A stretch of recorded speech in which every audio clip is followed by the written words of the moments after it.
Então vamos lá, Filipenses capítulo 1, verso 21. O apóstolo Paulo diz assim: porque para mim o viver é Cristo e o morrer é lucro.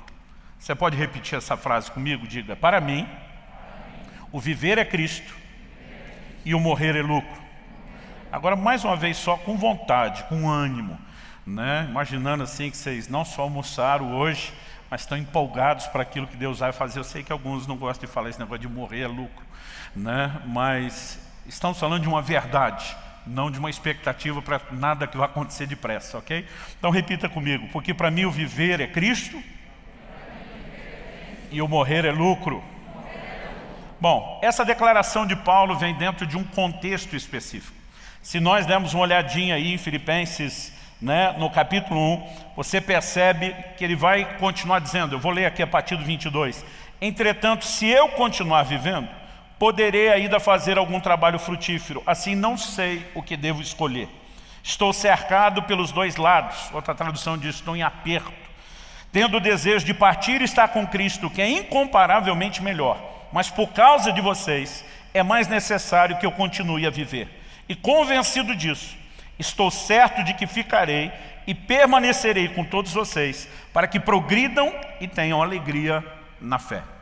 Basicamente, Paulo está falando de duas perspectivas diferentes, como ele encara essa vida e como ele encara o pós-vida.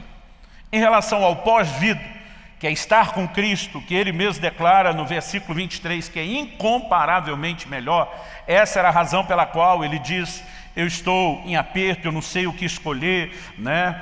Morrer é lucro, porque para nós a morte não significa de forma alguma o fim da existência.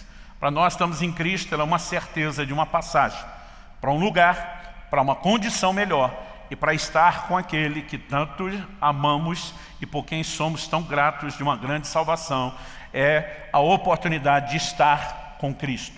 No entanto, o apóstolo Paulo, ainda que classifique essa partida e a consequência dela de estar com Cristo como incomparavelmente melhor, como lucro, basicamente a escolha dele é como se ele dissesse, mas o céu pode esperar.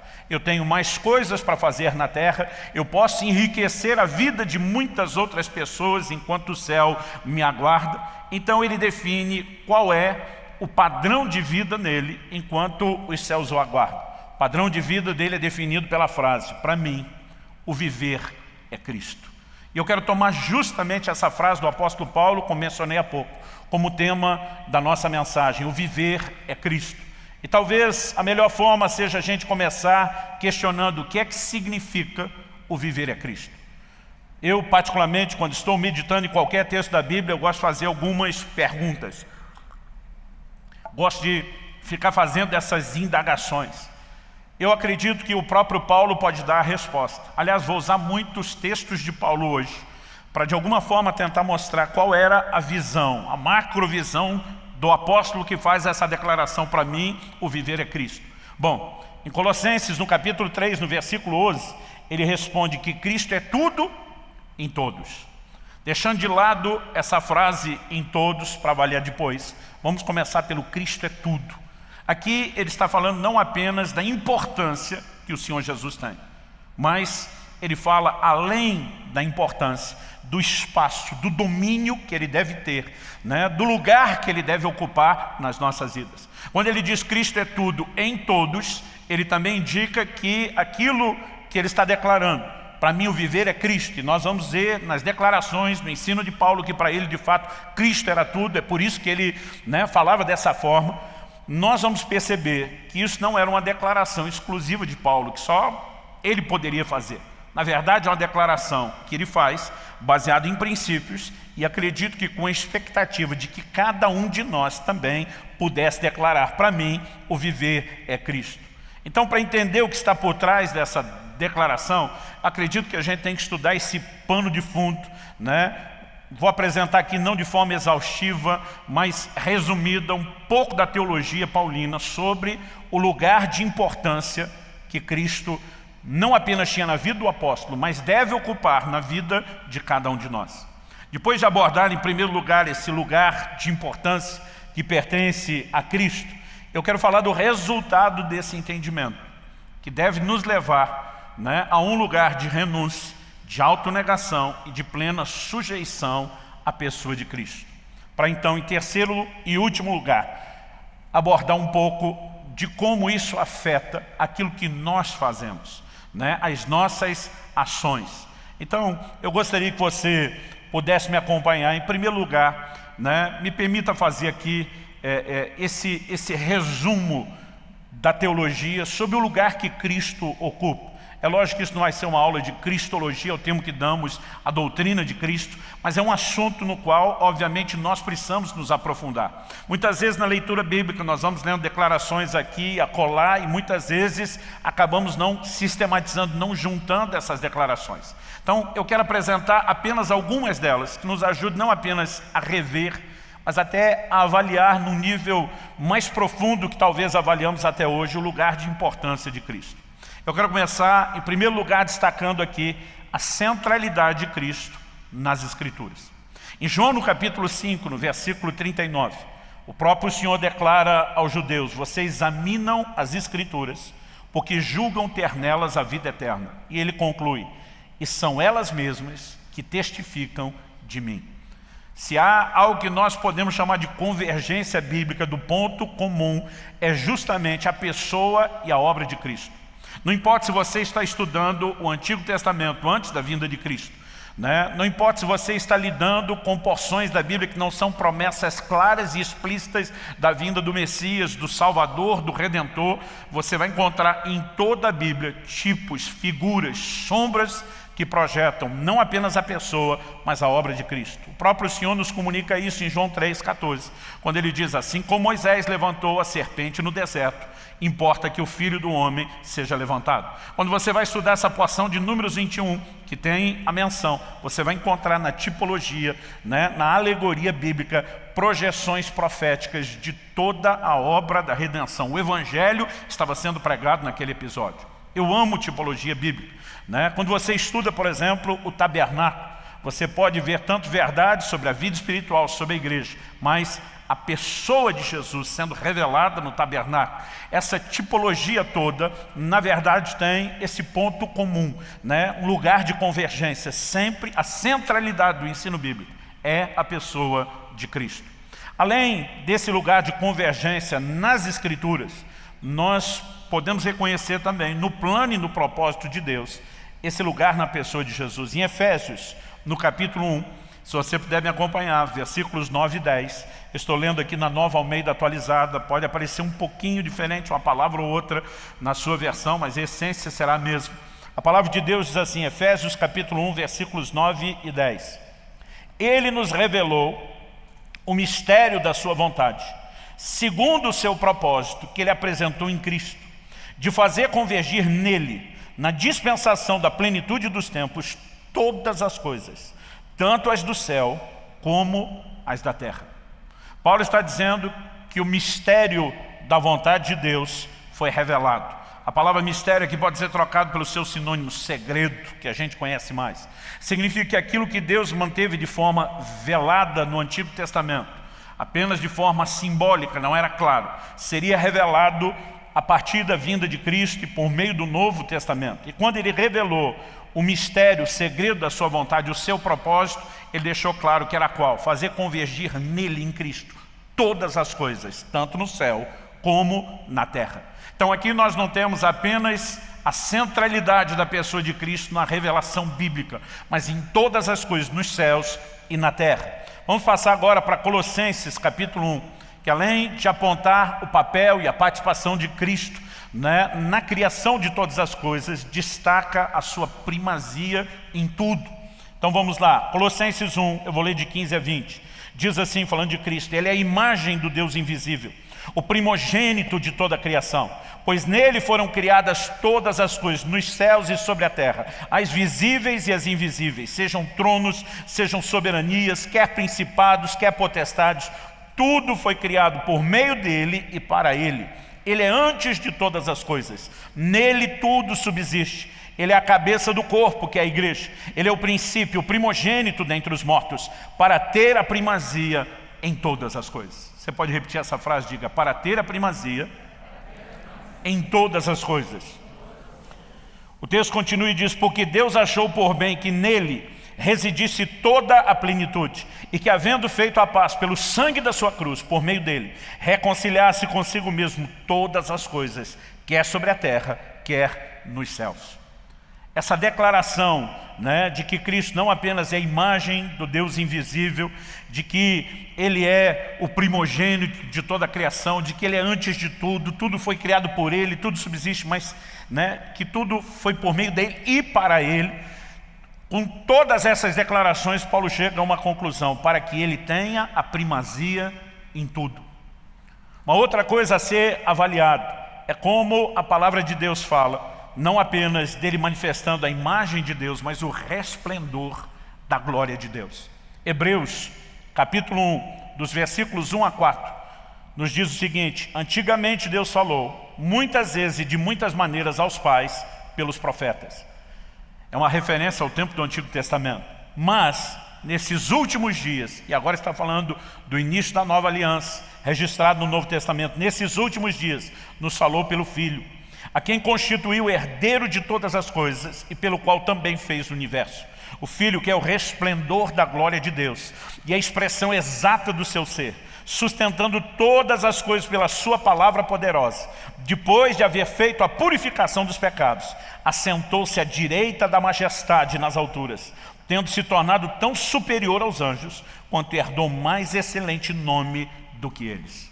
Em vários desses textos nós vemos a menção da criação, mas além de tudo isso, a palavra de Deus destaca que esse Criador de todas as coisas abre mão da sua posição como Deus, se torna semelhante a nós para viver e cumprir o propósito da redenção.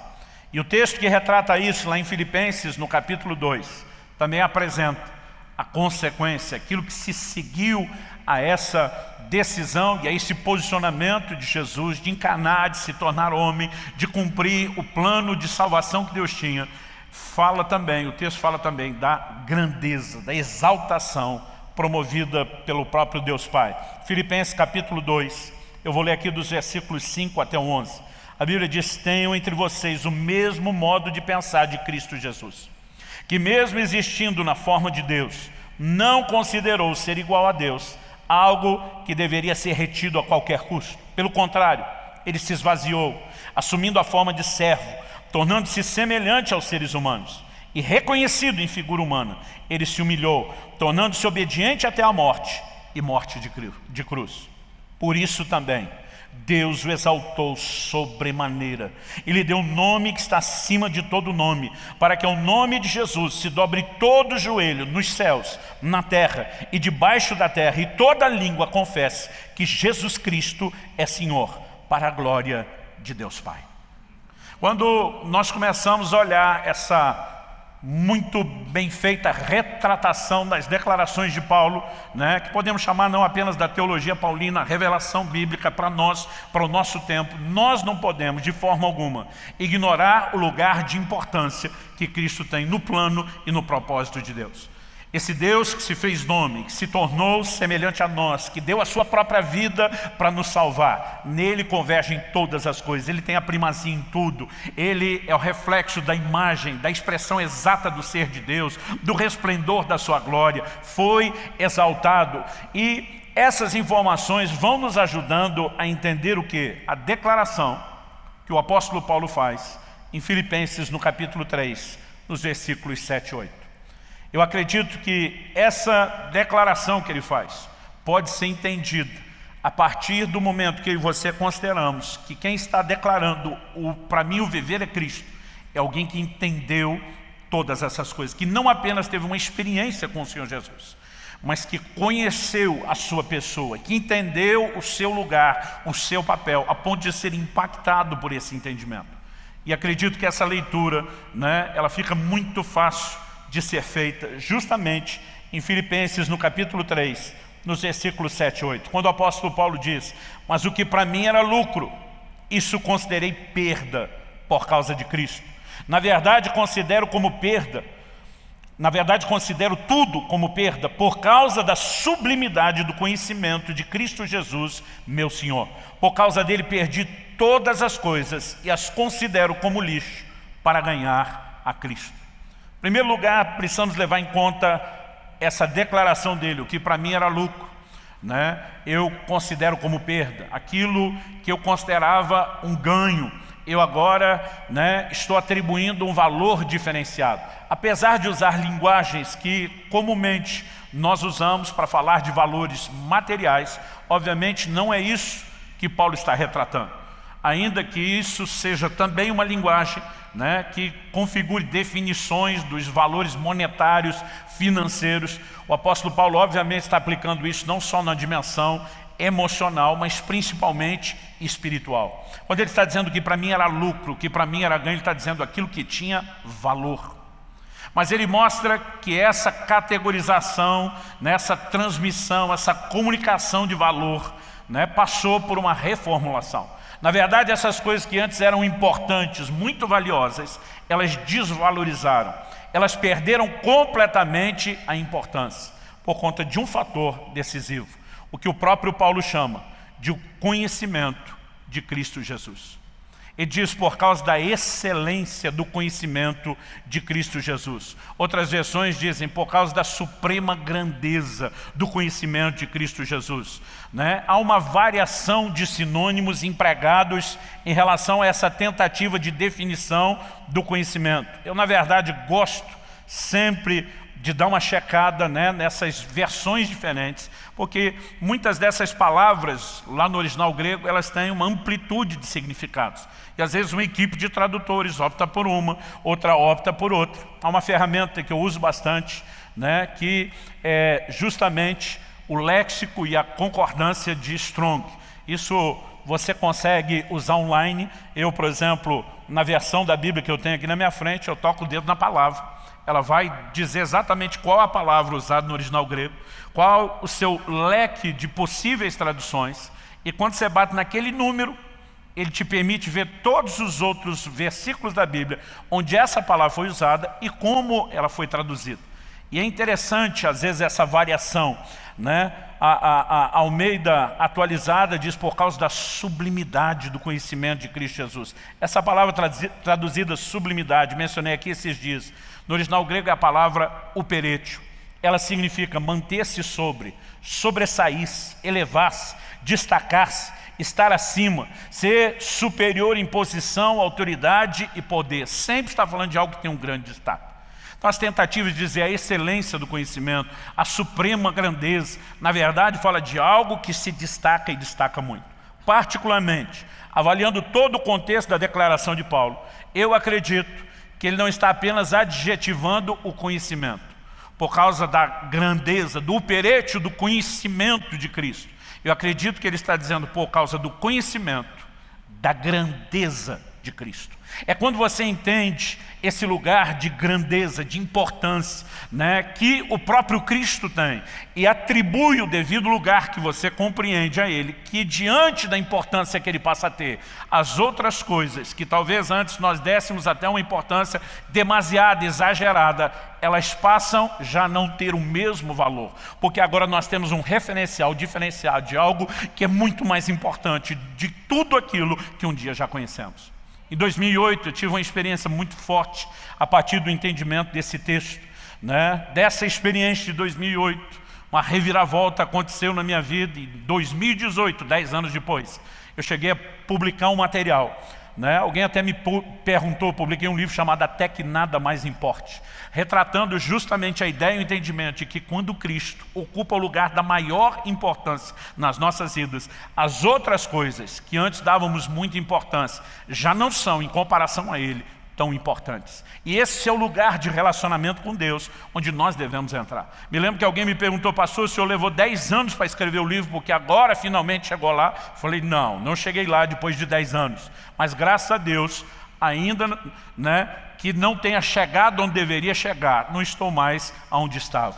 Eu gosto daquela declaração de Paulo em Filipenses 3 meses depois de falar isso. E diz, esquecendo-me das coisas que para trás ficam, eu prossigo, eu avanço, eu caminho rumo, né, em direção ao alvo. Basicamente ele estava dizendo, eu também não julgo ter alcançado, são palavras que Paulo usa, mas não estou aonde estava. A minha, a sua vida deve refletir uma progressão, dia após dia, semana após semana, mês após mês, ano após ano, uma progressão, onde eu e você, ainda que não tenhamos chegado lá, estejamos cada vez mais perto daquilo que é o nosso alvo e cada vez mais distante de onde estávamos. Quem está entendendo, diga amém.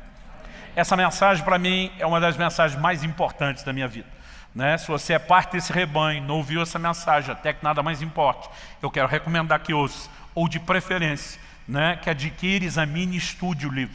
Eu acredito que nós precisamos entrar nesse lugar de compreensão da importância que Cristo tem, de tal forma que todas as outras coisas, diante do entendimento da importância que ele tem, elas passam, né, a sofrer aí uma reformulação, né? Elas passem, na verdade, a literalmente ser desvalorizadas diante da importância que Cristo passa a ter. Na verdade, nós precisamos compreender que o próprio Jesus, enquanto, né, ensinava os seus discípulos, ele diz em João no capítulo 16, eu vou ler aqui dos versículos 13 até 15, ele está falando, né, da vinda do Espírito Santo, da importância de que ele venha. E o Senhor Jesus diz assim, porém, quando vier o Espírito da verdade, ele os guiará em toda a verdade. Ele não falará por si mesmo, mas dirá tudo o que ouvir e anunciará a vocês as coisas que estão para acontecer. Ele me glorificará, porque vai receber do que é meu e anunciará isso a vocês. Tudo o que o Pai tem é meu. Por isso eu disse que o Espírito vai receber do que é meu e anunciar isso a vocês. O Espírito Santo é aquele que vem continuar o trabalho iniciado por Cristo. Mas Jesus define, simplifica e resume a obra do Espírito Santo dizendo, ele vai me glorificar. Ele vai seguir transferindo daquilo que é meu para a vida de vocês. Mas quando ele fala sobre ser glorificado, obviamente ele está indicando uma promoção que o próprio Espírito Santo promoveria em relação à pessoa de Cristo. Nós precisamos de fato entender e compreender que depois da conversão, depois daquela descoberta inicial que já chacoalha e muda muita coisa no nosso mundo, há uma jornada progressiva de crescimento do conhecimento de quem é o Senhor. E quanto mais eu e você crescemos no entendimento de quem Ele é, da importância que Ele tem, não apenas dentro do plano, do propósito de Deus, naquilo que a Bíblia falou, mas quando isso começa a se tornar verdade prática na minha e na sua vida, essa compreensão vai afetar e vai definir ou redefinir profundamente a nossa vida. Quem está entendendo, diga amém. Então, eu acredito que é justamente quando eu e você entramos nessa compreensão que podemos declarar que Cristo se torna o nosso bem maior, né? A pessoa de maior valor, onde nada, absolutamente nada, concorre com quem Ele é, com o lugar que Ele tem e com a importância daquilo que Ele nos instruiu ou determinou que nós fizéssemos. Eu particularmente gosto de uma frase que é atribuída ao grande escritor C.S. Lewis. Ele, uma frase clássica, ele costuma dizer o seguinte, o cristianismo, costumava, né, dizer o seguinte, o cristianismo, se é falso, não tem nenhuma importância. Se é verdadeiro, tem infinita importância. E ele conclui dizendo, o que ele não pode ser é de moderada importância. Quando falo aqui do cristianismo, não quero atribuir valor a um movimento, ao que alguns chamam de uma religião. Eu quero falar do entendimento dos discípulos de Cristo, os seus seguidores. Se nada disso é verdade, se isso tudo é conto de fada, não merece importância nenhuma. Mas se é verdade, e é o que nós cremos que é, você pode dizer amém, então merece infinita importância. No entanto, e toda generalização acaba sendo injusta, me perdoe por isso, mas quando olhamos de uma forma generalizada para os cristãos do nosso tempo e da nossa era, acredito que essa frase se torna algo que merece ainda mais a nossa atenção, porque no dia a dia, na prática, a maioria dos cristãos parece viver como se Cristo e o cristianismo, que é o privilégio, a honra de poder segui-lo e ser seu discípulo, fosse só algo mais ou menos importante. Não tratamos isso como algo que não tem nenhuma importância, mas estamos longe de dar a devida importância que deveríamos dar. Muitas vezes nós tratamos a pessoa de Cristo quase como se fosse um acessório, quase como se fosse só um plus, um algo mais. E se reflete na frase que sai da boca de muito crente. E eu quero te pedir, pelo amor de Deus, não fale isso na minha frente, porque você pode levar uma bronca daquelas. De vez em quando eu vejo um crente falando desse tipo de bobagem. Fulano é uma bênção, só falta Jesus. E digo, só falta Jesus? Como se Jesus fosse um acessóriozinho, só aquela cerejinha em cima do chantilly. Eu digo para as pessoas, se falta Jesus, falta tudo.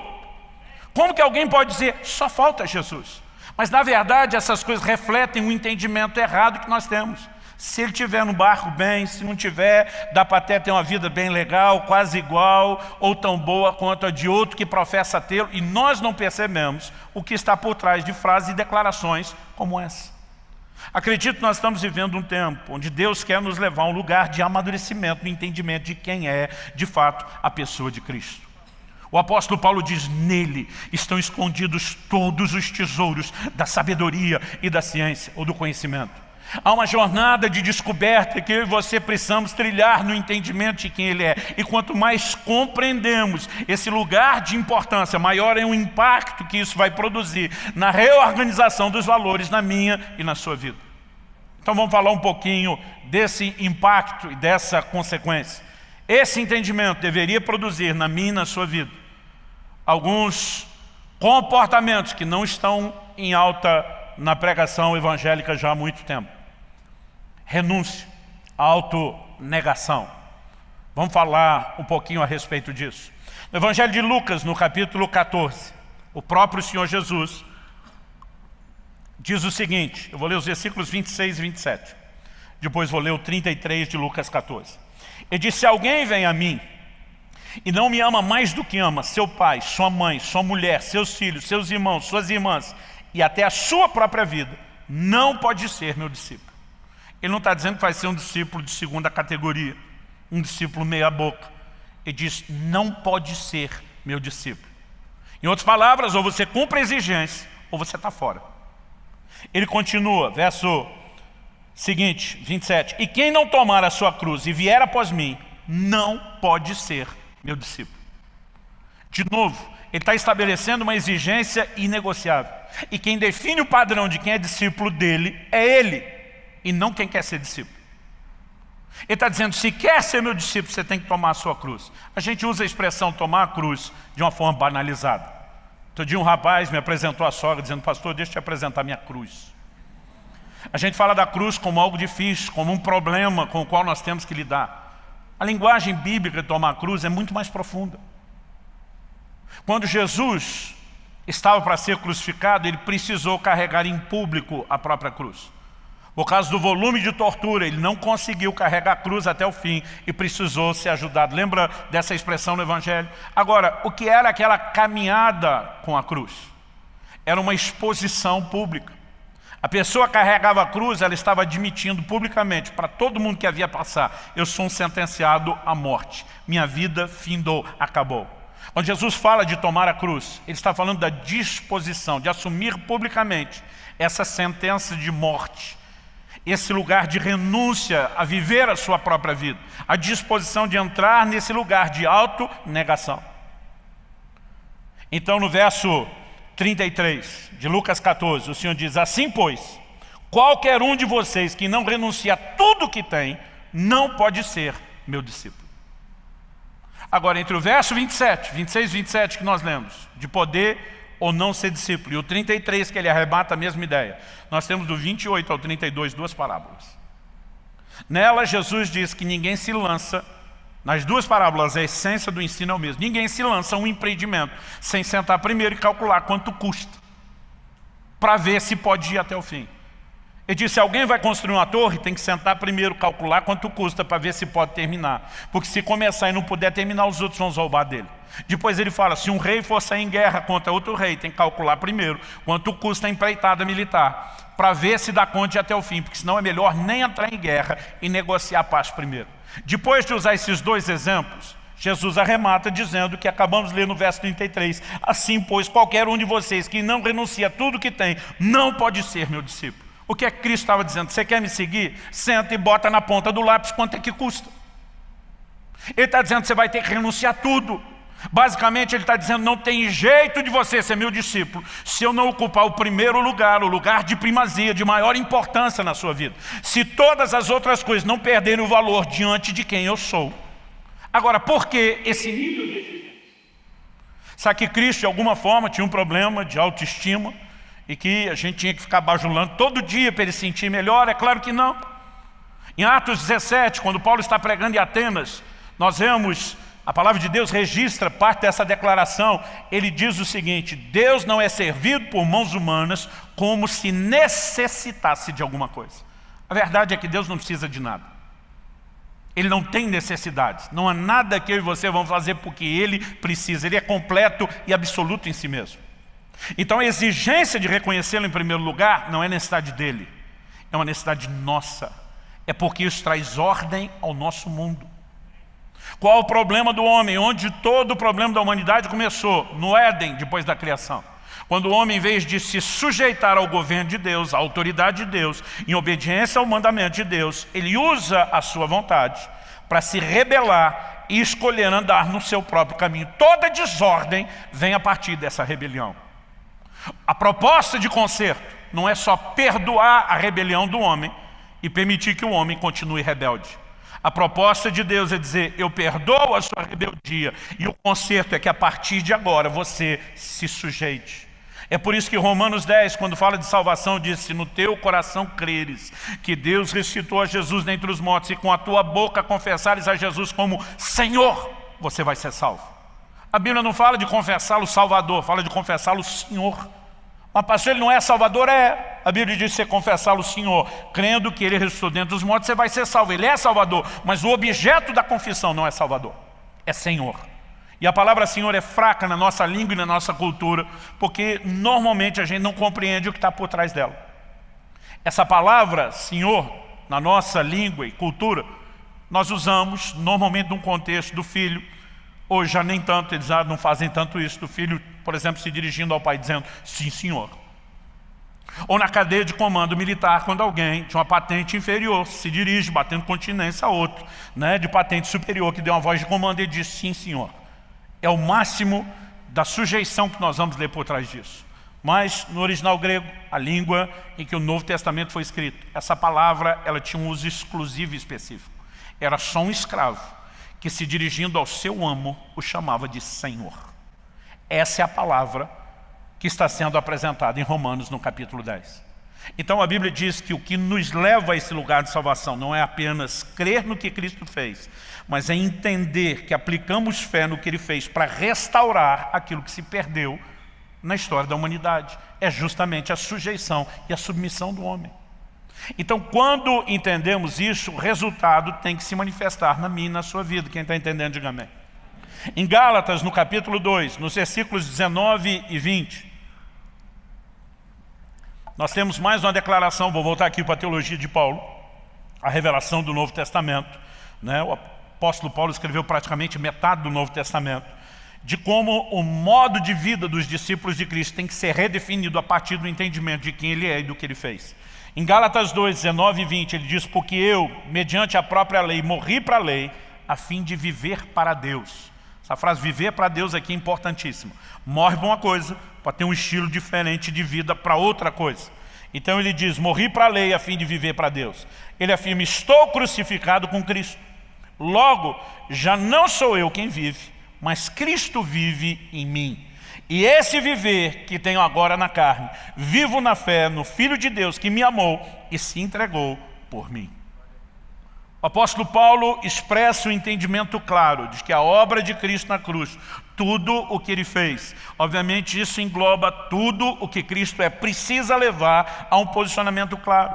E a definição dele é: eu vou viver para Deus. Quando ele diz para mim o viver é Cristo, obviamente ele está colocando aqui um indicativo de propósito. Quando ele diz: já não sou mais eu quem vive, mas Cristo vive em mim, basicamente o que ele está nos revelando é que para poder dizer para mim o viver é Cristo, nós temos que nos anular, deixar de viver para nós mesmos, segundo o nosso próprio desejo e vontade, e permitir que a partir da anulação de nós mesmos, Cristo se manifeste, Cristo se revele. Então é alguém que carrega esse tipo de entendimento que vai viver de forma prática em relação a ele. Olha o que Paulo diz no final da Epístola de Gálatas, capítulo 6, versículo 14. Aqui ele vai mostrar que o entendimento do que foi a obra da cruz, precisa produzir um impacto na maneira como eu e você decidimos viver. Ele diz, mas longe de mim gloriar-me, senão na cruz de nosso Senhor Jesus Cristo, pela qual o mundo está crucificado para mim, e eu estou crucificado para o mundo. Ele está dizendo, aquela cruz não era apenas para Jesus. Já que Ele nos representa e fez isso em nosso lugar, havia uma mensagem. Nós escapamos de ter que pagar pelo nosso próprio pecado, mas o impacto da cruz precisa produzir em mim e em você uma mudança de valores, uma mudança de atitude. Ele diz, essa mesma cruz na qual Cristo morreu, sentenciou o mundo está morto para mim, não tenho mais valor e importância. Eu morri para o mundo, não terei relacionamento, não vou estar envolvido com ele. Algo muda a partir desse entendimento. 1 de Pedro, eu gosto de pensar que o Senhor Jesus não ensinaria os seus discípulos a adotar um padrão, um estilo de vida, um comportamento que Ele primeiro não tenha adotado. Considerando que Ele viveu nessa terra como homem, Ele se tornou o exemplo e referência pelo seu próprio comportamento. Quando Jesus lava os pés dos seus discípulos, tarefa que era delegada ao criado, da menor posição numa casa, Ele estava dizendo para eles, Ele diz isso em João, lá no capítulo 13, eu vos dei exemplo, a fim de que assim como eu fiz, vocês também façam. Ele nunca exigiria de nós algo que Ele primeiro não fez. Quando Paulo diz lá em Filipenses 2,5, que nós lemos, tende em vós o mesmo sentimento, o mesmo modo de pensar que houve em Cristo Jesus, nós estamos sendo chamados a reproduzir aquilo que Ele em primeiro lugar praticou. E quando falamos de Jesus vivendo como homem, é interessante perceber o retrato que o apóstolo Pedro apresenta na sua primeira epístola, capítulo 2, versículo 23. Nos mostra o que é viver em função de Cristo. É um espelho de como Cristo viveu em função de Deus o Pai. O texto diz o seguinte, pois Ele, está falando de Jesus, quando insultado, não revidava com insultos. Quando maltratado, não fazia ameaças, mas se entregava àquele que julga retamente. Jesus não era reativo ao comportamento das pessoas. Não é porque alguém te maltratou que você tem que maltratar de volta. Não é porque alguém te insultou que você tem que insultar de volta. Basicamente, Jesus está dizendo, não importa o que ele vai pensar de mim, essa pessoa que está me insultando, não importa o que esse que está me maltratando vai achar de mim. Eu não vivo em função de mim mesmo e nem em função dos outros. O que importa é o Pai a quem eu sirvo. É Ele que eu preciso honrar com as minhas atitudes. E se há uma injustiça aqui, quem resolve não sou eu. Eu me entrego àquele que julga retamente. Ele vai resolver. Eu não preciso fazer nada em relação a isso. E quando percebemos que essa foi a maneira como Jesus viveu em relação ao Pai, temos um modelo da exata forma de viver que Cristo espera de mim e de você. Que nós também possamos viver em função não de nós mesmos, nem do que os outros acham ou pensam ou esperam de nós, mas principalmente em função daquilo que Ele espera de nós. Bom, em terceiro e último lugar, eu quero falar do que essa compreensão da importância de Cristo vai produzir, além de renúncia, autonegação, atitudes, valores que assumimos, que estão mais do lado de dentro, como eles devem ser externados, não só no estilo de vida, mas em situações muito específicas do nosso cotidiano. Colossenses, no capítulo 3, nos versículos 23 e 24, o apóstolo Paulo diz assim, tudo o que fizerem, façam de todo o coração, como para o Senhor e não para as pessoas, sabendo que receberão do Senhor a recompensa da herança. É a Cristo Senhor que vocês estão servindo. Quando nós vemos aqui a respeito de servir não só a Cristo, mas o texto também fala de fazer como para o Senhor e não para as pessoas. É lógico que normalmente nós já imediatamente transferimos, adaptamos e aplicamos essa frase ao nosso próprio cotidiano. Normalmente a gente pensa em ministério, normalmente a gente pensa num serviço, numa dimensão espiritual. Mas o que eu e você precisamos entender é que o apóstolo Paulo ele estava se dirigindo a pessoas que estavam numa posição, graças a Deus, nós não vivemos na maior parte do mundo hoje a reprodução desse modelo e nos lugares que temos, não necessariamente no mesmo formato. Mas era um tempo onde havia escravidão. E se você olhar o versículo anterior, o 22 de Colossenses 3, Paulo diz o seguinte: servos, obedeçam em tudo aos seus senhores aqui na terra, não servindo apenas quando estão sendo vigiados, visando somente agradar pessoas, mas com sinceridade de coração temendo o Senhor. Quando ele diz o artigo definido, o Senhor, ele está dizendo: seu verdadeiro Senhor não é o seu proprietário aqui da terra, não é o seu amo aqui da terra. Ele diz: há um verdadeiro Senhor a quem você de fato pertence. Ele que você tem que agradar. Então Paulo está se dirigindo a esse grupo dizendo: obedeçam em tudo aos seus senhores. Não sirvam só quando vocês estão sendo vigiados. Acredito que nós, no nosso contexto, podemos transpor isso para aqueles que trabalham. Vamos falar de uma relação aqui: empregador e empregado, em vez de senhor e escravo. Ele está dizendo: não faça apenas porque alguém está de olho em você, porque agora tem supervisão, porque você pode receber uma reprimenda ou talvez uma demissão. Ele diz: quer as pessoas do seu trabalho estejam vendo ou não, você tinha que fazer tudo de coração, como para o Senhor. A Bíblia diz: é a Cristo que vocês estão servindo. Aquele que de fato é um discípulo de Cristo, que entende o senhorio de Cristo onde quer que ele esteja. Não importa quem olhe ou quem deixe de olhar, ele tem um compromisso de agradar o seu Senhor. Agora, você consegue imaginar se eu e você de fato entendemos a importância de Cristo, vivemos a submissão a isso e manifestamos em cada tarefa diária do cotidiano esse coração? Eu vou cozinhar da melhor forma, independente se meu marido ou meus filhos vão elogiar a comida ou não, porque eu não estou fazendo só para eles, eu estou servindo a Cristo. Eu vou tirar o lixo, não apenas resmungando, porque hoje é o meu dia da escala e ninguém quer fazer isso, mas eu vou ter o coração correto. Você consegue imaginar se cada discípulo de Jesus levasse isso a sério, vivesse de acordo com isso? Então sim, a gente preencheria de boca cheia aquilo que o Senhor Jesus falou sobre sermos sal da terra, sobre sermos luz do mundo. Mas porque muitas vezes o nosso entendimento da importância de Cristo é limitado, porque vivemos esse lugar de um discipulado, né, de discípulos de Cristo, que dão ao cristianismo, ao próprio Cristo, uma certa, mas não toda a importância. Acabamos não levando a sério e não vivendo de acordo com Ele. O prejuízo não é só nosso, é do reino de Deus. Muitos têm desacreditado do Evangelho, porque não conseguem ver naqueles que se professam ser cristãos aquilo que deveria estar sendo manifestado.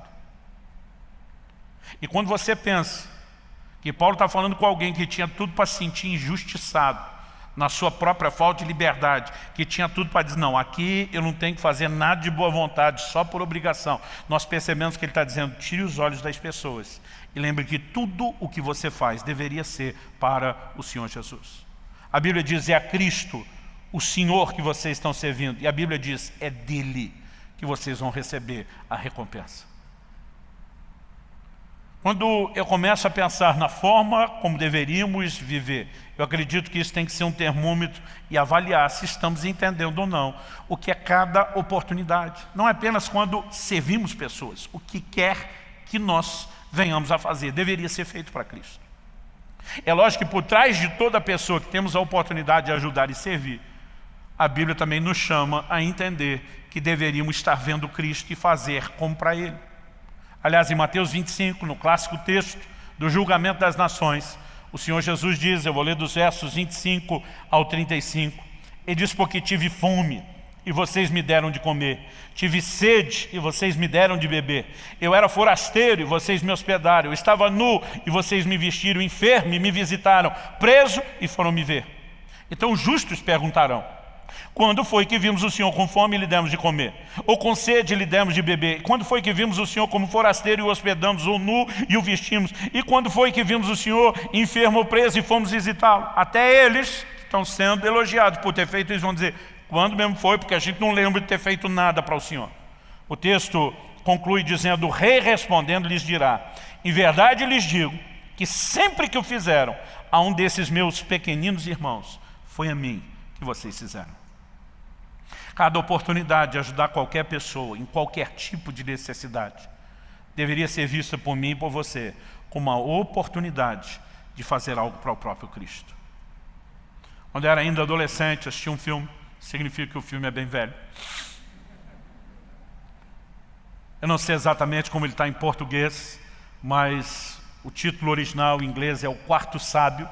Talvez a tradução melhor para nós, O Quarto Homem Sábio, né, seria como se fosse o que chamaríamos de O Quarto Rei Mago.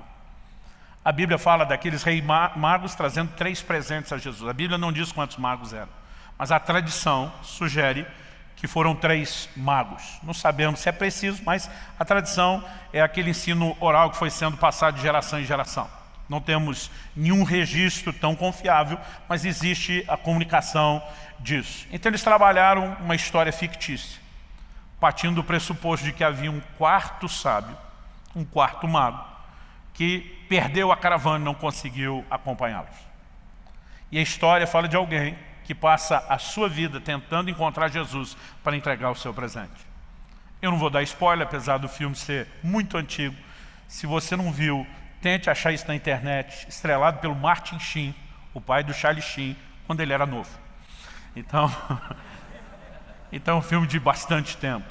Eu nunca consegui ver, e eu não sei quantas vezes já vi esse filme. No início da igreja, eu lembro de uma ocasião que nós passamos no nosso antigo Tadel, logo nos primeiros anos, para todos os líderes. Eu nunca consegui assistir esse filme uma vez só, que fosse sem chorar. Fiz meus filhos assistirem desde bem cedo. Na virada do ano passado, reuni a família, disse, vamos todo mundo ver o filme. E se você não viu, vale a pena ver. Eu não vou dar todos os detalhes para não entregar o final, mas a grande lição do filme diz respeito justamente a entender essa declaração de Jesus. Quando estamos servindo as pessoas, a perspectiva em que ele olha, e ao nos comunicar isso, ele queria que também olhássemos, é que podemos fazer isso para ele. Devemos fazer isso para ele. É quando temos esse tipo de entendimento que ninguém vai precisar ficar bombando, cobrando, né, para que a gente produza no reino de Deus. Na verdade, nós vamos produzir mesmo debaixo de adversidade, de luta, de perseguição, mesmo que tudo tente nos fazer desistir. Quem caminha debaixo dessa convicção, que Paulo, que dizia para mim o viver é Cristo, caminha, simplesmente não consegue parar, se torna um crente imparável. Em Atos, no capítulo 20, ele faz uma declaração que eu particularmente amo. Atos 20, 24. Eu quero encerrar essa questão das nossas ações com esse texto. Ele diz, porém, nada considero a vida preciosa para mim mesmo, desde que eu complete a minha carreira e o ministério que recebi do Senhor Jesus para testemunhar o Evangelho da graça de Deus. Você lembra que o apóstolo Paulo, ele faz afirmações ao longo de toda a sua carreira, colocando essa disposição de servir o Senhor acima da importância da própria vida. O mesmo Paulo que está dizendo para os filipenses, por mim eu preferia morrer e estar com Cristo que é melhor, mas por causa de vocês eu fico para servir mais. Em outros momentos onde sua vida estava em risco, ele dizia, não estou nem aí se perdê-la de forma prematura. O que importa para mim é obedecer o meu Senhor, o comissionamento que Ele me deu e proclamar o Evangelho da graça de Deus. Basicamente, ele estava funcionando naquele lugar onde Jesus disse que quer ser meu discípulo, tem que renunciar a tudo, inclusive a própria vida. Era alguém que estava disposto a morrer. Houve momentos no Novo Testamento, aqui ele está falando aos presbíteros da igreja de Éfeso, e ele menciona no versículo anterior, né, o 23, ele diz o seguinte, o Espírito Santo me assegura que de cidade em cidade me aguardam, né, prisões e sofrimentos estão à minha espera. Houve um momento que profetizaram a Paulo o que fariam com ele em Jerusalém, que ele seria preso. Depois dessa palavra profética, dada por um profeta respeitadíssimo na igreja, que era Ágabo, os irmãos falam, Paulo, pelo amor de Deus, não vá. Porque eles olham para aquela palavra profética como se fosse Deus dizendo, se você for, será preso. Paulo diz, gente, vocês estão por fora. Deus não está me mostrando que eu serei preso se for para que eu não vá. Ele apenas revelou qual será o preço da minha obediência. E não importa o preço a ser pago, ele merece obediência irrestrita, inegociável. Estou indo para ser preso, bora para Jerusalém. Então, era alguém que conseguia viver debaixo de uma consciência da importância de Cristo. E dando importância à pessoa, inevitavelmente dava ao seu comissionamento. Não adianta simplesmente, como liderança da igreja, a gente dizer, gente, Jesus deu uma comissão, nós temos que pregar o Evangelho, temos que fazer discípulo, pelo amor de Deus, faça alguma coisa. Se esse tipo de apelo funcionasse, a igreja seria outra, porque isso é feito continuamente o tempo todo, mas vai dar resultado na minha e na sua vida, quando nós passamos a dar tamanha importância a Cristo, que aquilo que Ele espera de nós, igualmente, sobe na escala de valores e passa a ser importante e prioritário. E quem vive essa profunda consciência, vai chegar a um nível onde vai dizer, obedecê-lo é mais importante do que a minha própria vida. Quando eu olho para o Novo Testamento, a forma como esse pacote de verdade sobre a pessoa de Cristo era apresentado, isso sempre foi apresentado de forma inegociável. O próprio Jesus disse, se quer ser meu discípulo, a exigência é essa. Se não quer, cai fora. Mas de alguma forma nós começamos a dizer, não, isso aqui é muito alto, o preço é muito caro, eu até quero, mas tem que ser do meu jeito. E qualquer pessoa que age assim, na verdade está se iludindo, está se enganando. Olha o que o apóstolo João, o apóstolo do amor, diz. Segunda epístola de João, capítulo único, dos versículos 9 a 11. E diz, todo aquele que vai além da doutrina de Cristo. Doutrina de Cristo era o pacote de entendimento, quem Ele é, o que Ele fez, o que Ele nos ensinou. Todo aquele que vai além da doutrina de Cristo e nela não permanece, não tem Deus. O que permanece na doutrina, esse tem tanto o Pai como o Filho. Se alguém for até vocês e não levar essa doutrina, não o recebam em casa, nem lhe deem as boas-vindas. Porque aquele que lhe dá boas-vindas se faz cúmplice das suas obras más. É lógico que aqui ele não está dizendo que você nunca vai poder receber a visita de alguém que não é cristão. Particularmente ele está falando de pessoas que não tinham essa doutrina e traziam uma doutrina diferente. Ele diz, não receba, não saúde, não dê boas-vindas, senão você é cúmplice disso. Era um posicionamento apresentado de instrução a esses novos crentes, dizendo, isso tudo é inegociável. Mas porque nós vivemos uma era de relativização de todos os absolutos. Isso está acontecendo, gente, em todas as áreas. Não é apenas a tentativa de moverem Deus do seu lugar de importância, da família perder os seus valores. Você percebe isso em tudo. Sinceramente, não acreditei que chegaria o dia onde as pessoas voltariam a discutir que a Terra é plana. Todos os absolutos em todas as áreas estão sendo bombardeados como nunca foram. A intenção, acredito, maligna por trás de tudo isso é que eu e você passemos a questionar tudo aquilo que é absoluto e vivemos e passamos então a viver uma vida de relativização. Isso é tudo que o diabo quer, ou como diz o ditado, é aquilo que o diabo gosta. Deus estabeleceu padrões que precisam ser entendidos, respeitados e tratados de forma inegociável. Quem está entendendo, diga amém. Então a pergunta a ser feita aqui para terminarmos de orar: o que fazer com tudo isso que nós ouvimos? Acredito, em primeiro lugar, que a gente precisa reavaliar e talvez até restaurar a nossa entrega e rendição ao senhorio de Jesus. Em segundo lugar, eu acredito que precisamos, de forma progressiva, cada vez mais, fortalecer a consciência da importância de Cristo, principalmente por meio da meditação bíblica. Dê atenção especial, principalmente às epístolas do Novo Testamento e o que elas falam sobre Cristo. Mas em terceiro e último lugar, acredito talvez ao sair daqui você precise de uma listinha, daquelas bem práticas, para você mesmo, você escrevendo para você, de quais áreas precisa de atenção especial e mais rápida para serem ajustadas. Eu não vim aqui te apontar o dedo, eu não vim aqui te acusar, eu não vim aqui tentar colocar um peso de culpa ou condenação sobre você de forma alguma. Acredito que o propósito de Deus de nos mover a falar dessas coisas é gerar uma reação diferente.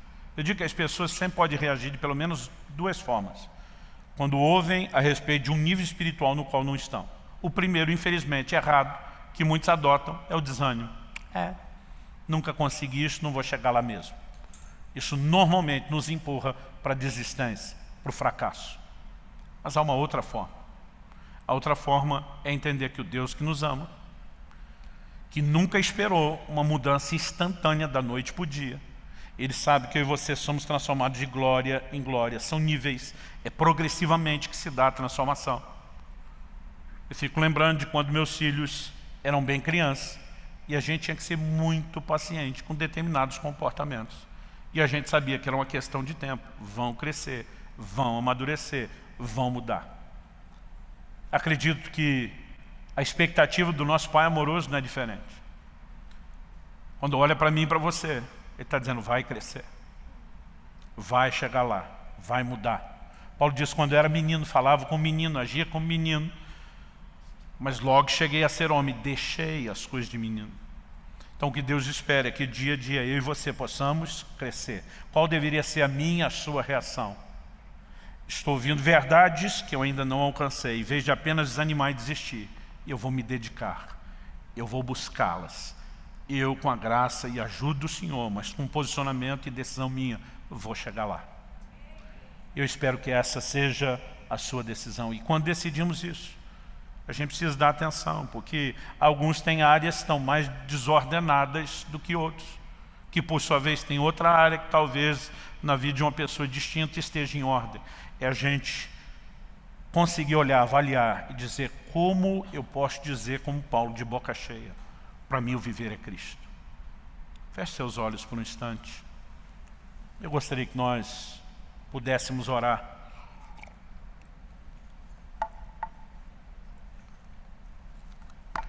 Primeira coisa que eu quero te convidar a fazer de forma prática. Talvez você possa fazer isso depois de uma forma mais profunda. Mas é avaliar qual o nível de entrega e sujeição que você tem vivido a Cristo. Qual o nível de importância que de fato Ele tem ocupado.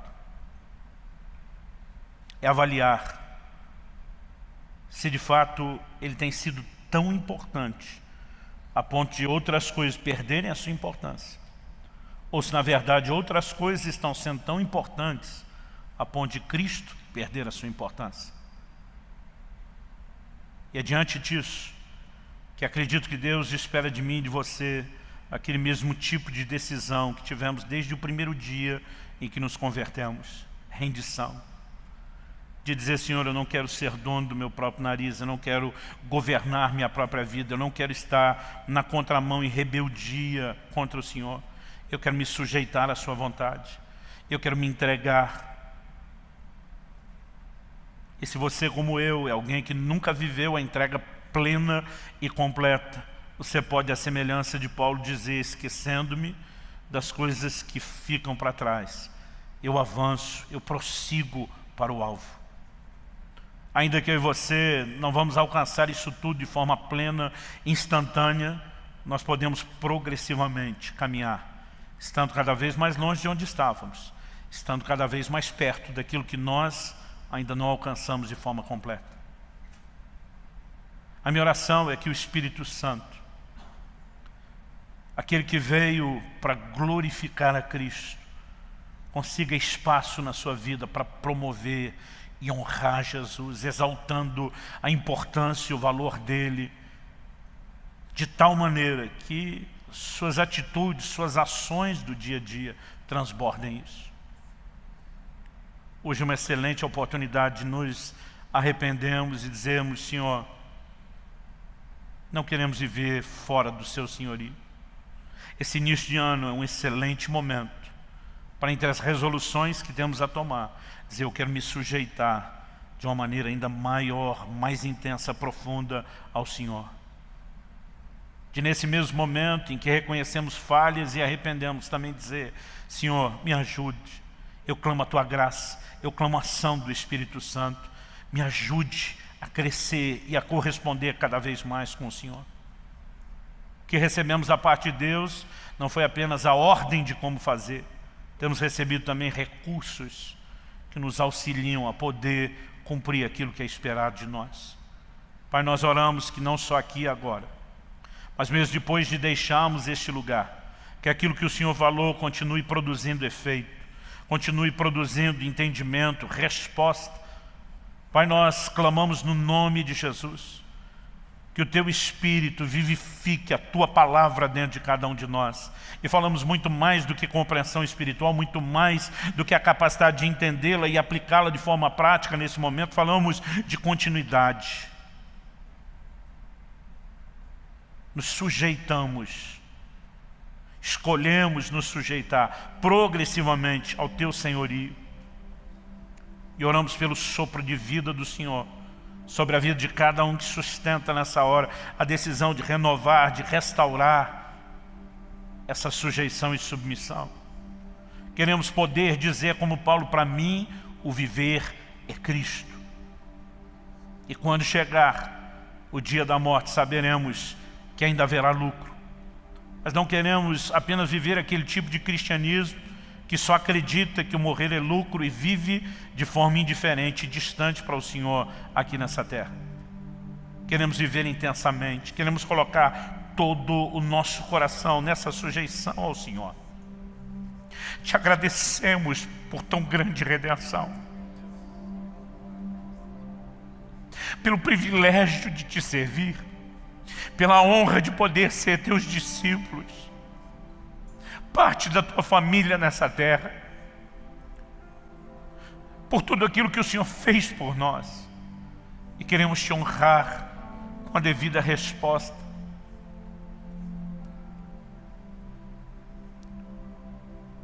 Oramos que o teu sopro de vida